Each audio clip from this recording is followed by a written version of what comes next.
Hi there, everybody. This is Ellen with another podcast today. The podcast today will focus on writing, like many of my podcasts do. However, this one will focus with a very specific area of the writing test.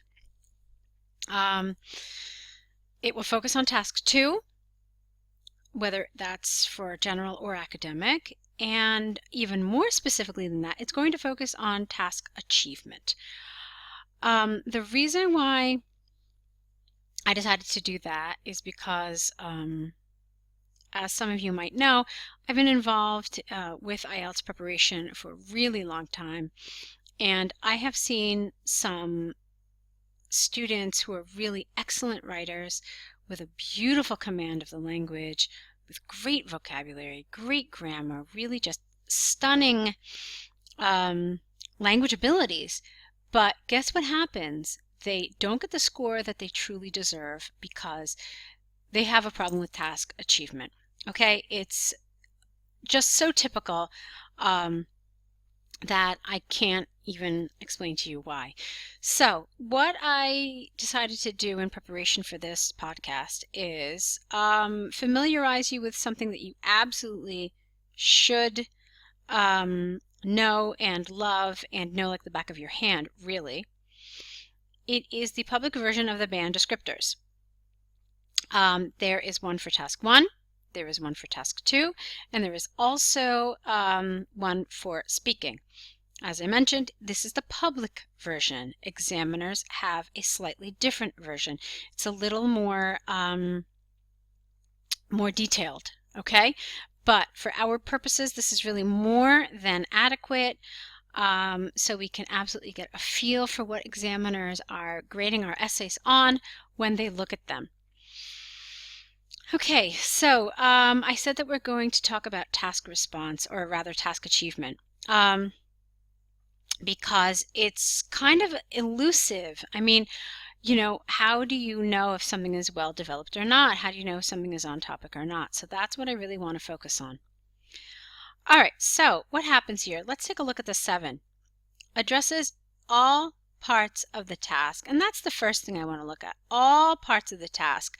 The folks over at IELTS are really, really specific as to what that means. All parts means, well, all parts. So let me show you what I mean by example. If you see an and, or if you see an S somewhere, you have to really take those into consideration. So let me show you an example. Okay, this is a nice example of what we mean by all parts of the task. So check this out. Would you prefer to stay in one company or change companies at one point in your career life? What are the advantages and disadvantages for both scenarios? So, essentially, in order to even approach a Band 7, you have to address each question. So, both this, which do you prefer? That's the first question. And you also have to address the advantages and disadvantages for both. So one of the problems that some IELTS students come across is, well, they miss one of those areas. So what they do is they analyze that they would prefer to stay in one company, and they don't even analyze this at all. Or in the other paragraph, they analyze just the advantages or the disadvantages. The point is that they skip something. You really can't, okay? What's the best way to do this? There are a few different ways. One way I would probably choose to do this is to, say, for example, analyze the advantages and disadvantages of staying in one company. I would do that in one paragraph. And then in my next paragraph, I would write about the advantages and disadvantages of changing companies.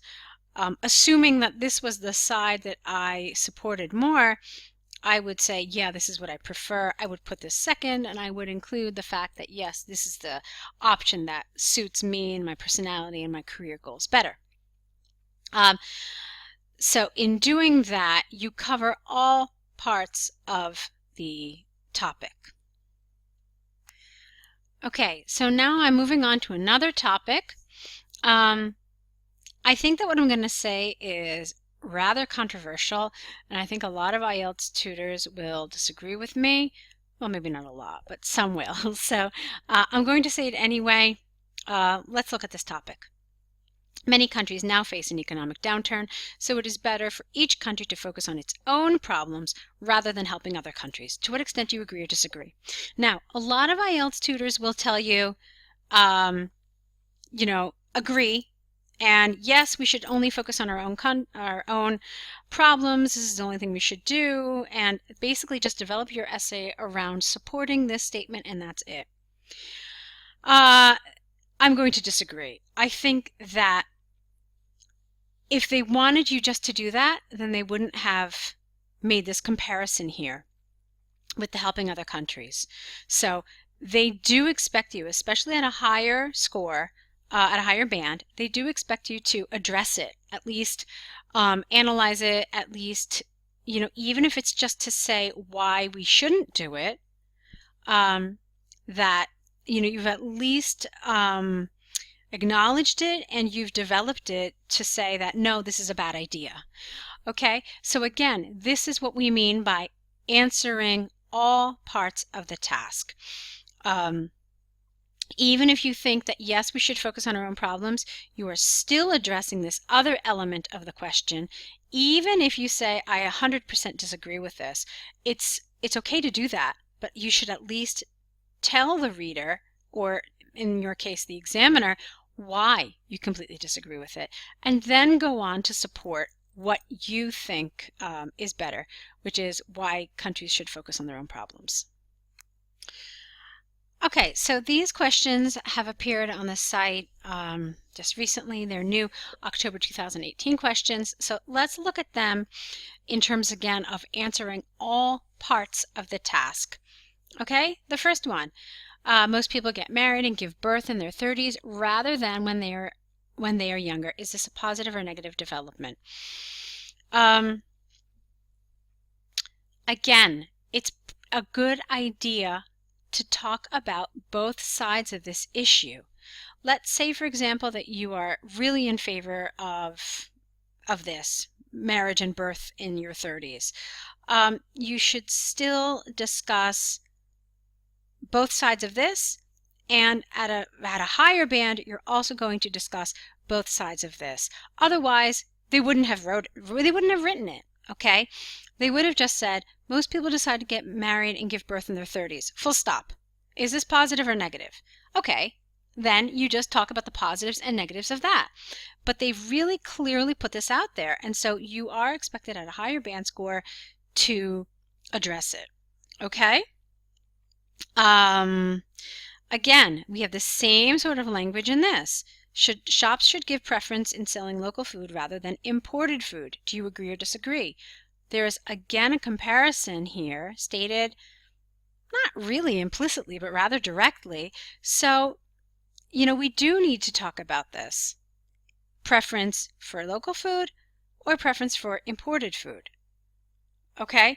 Even if you say, and this is really tricky because look at the word preference.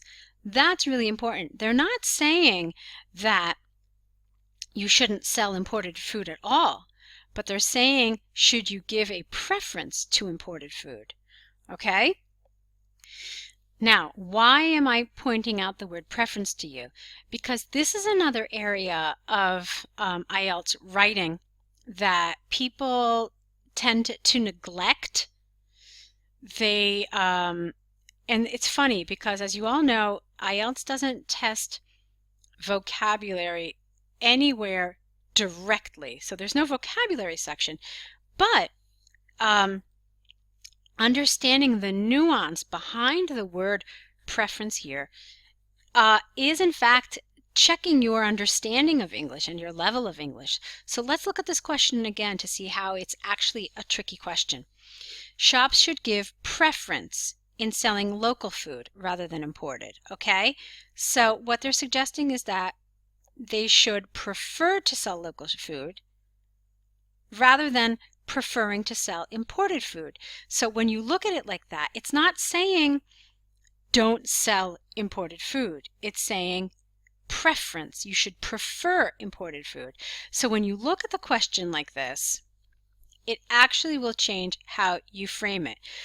From my experience, a lot of students would then write an essay not really understanding the nuance of this word preference, and they would write essays saying that we should absolutely sell local food for this and this reason. We should not sell imported food for this and this reason. Okay? And that's not what it said. It said preference. Okay? So this shows, this is kind of what separates the higher bands from just like, you know, a lower band, for example. Understanding that we're not talking about selling or not selling. We're talking about preferring to sell. Okay? And there's a difference there. All right, moving on. Let's look at this one as well. Growing population is a big problem in developing countries. Should the government provide new homes in the cities or countryside? So this is a really interesting question for a lot of reasons. Number one, it is telling you outright that a solution to this problem is the government's involvement in providing new homes. Okay, so you have to take that as a given. They're not asking you to analyze it or suggest that maybe there is a different solution to this growing population, or maybe there should be input from the private sector. No, they're telling you very specifically, should the government provide homes in the cities or in the countryside? So if you work with these with this given, basically, you then have to analyze essentially the benefits and the drawbacks to both scenarios and come with a conclusion saying that after having analyzed both perspectives, on the whole, I believe that X is the stance that the government should take towards the growing population. Okay?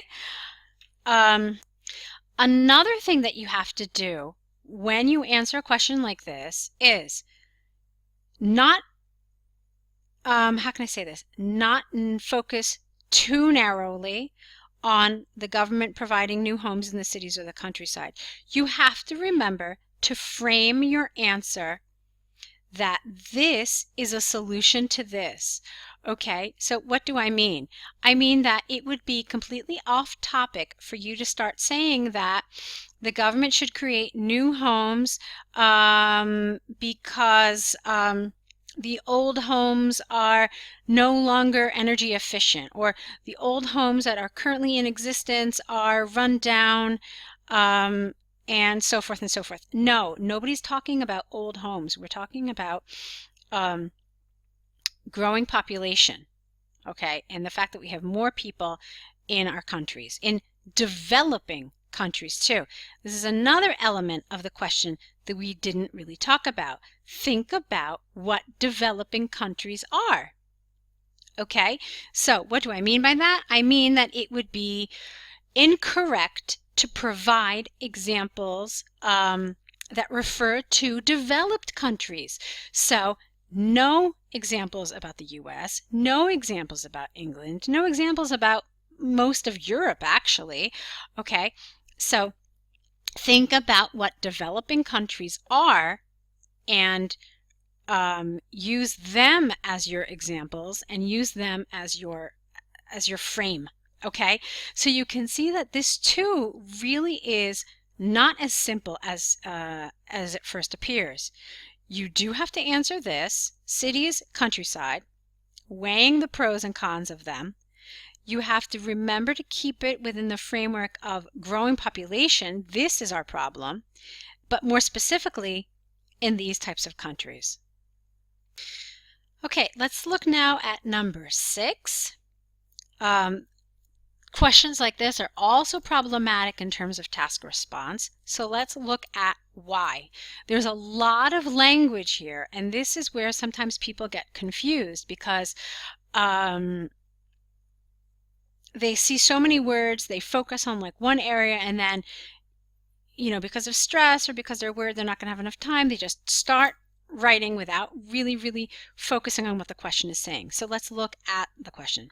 In some countries, an increasing number of people are suffering from health problems as a result of eating too much fast food. Okay, that's the first thing you want to underline. It is therefore necessary for governments to impose a high tax on this kind of food.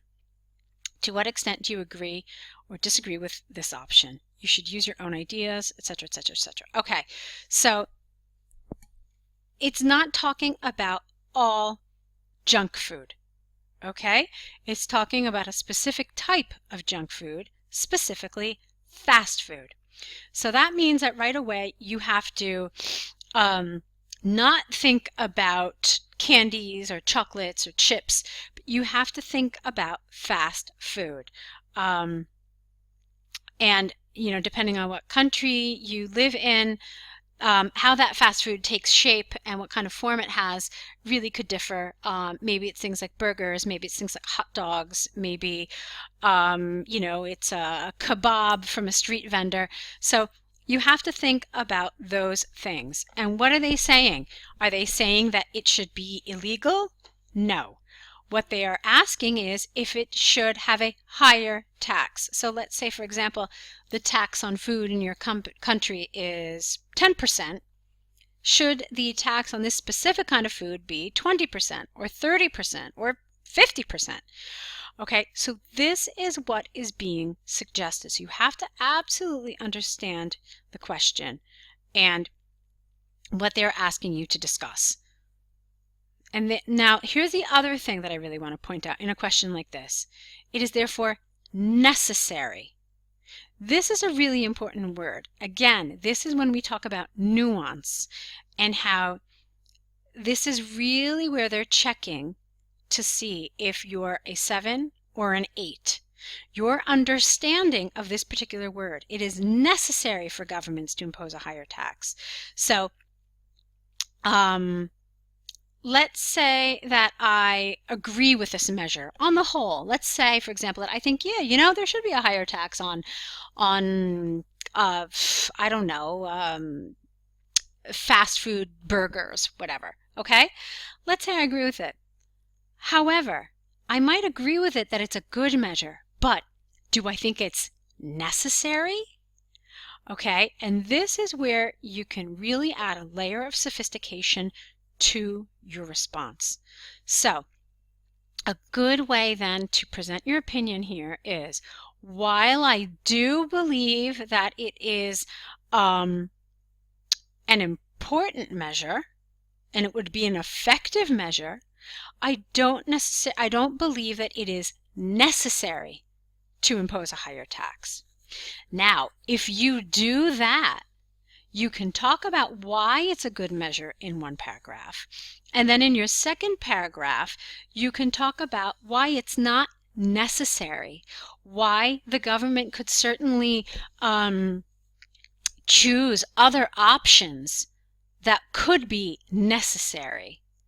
Okay, so like I said, paying attention to the language that they use, okay, and really focusing on some of these, I like to call them tricky words. They're kind of sneaky, words like necessary. It'll definitely help you providing a more sophisticated answer, and also all parts of the task. They didn't say if they should do it. They didn't say if it's a good idea. Is this necessary? Okay, and again, this is what really separates a good essay from a great essay. Okay, one more that I want to talk about is this one here, number 8. In most parts of the world, people are living longer. What are the possible causes of this situation? Is this a negative or positive development? This might seem rather basic to you. There's not a lot of words. It's pretty clear what you have to do. However, There are so many essays where I notice people completely ignore this question, completely ignore it.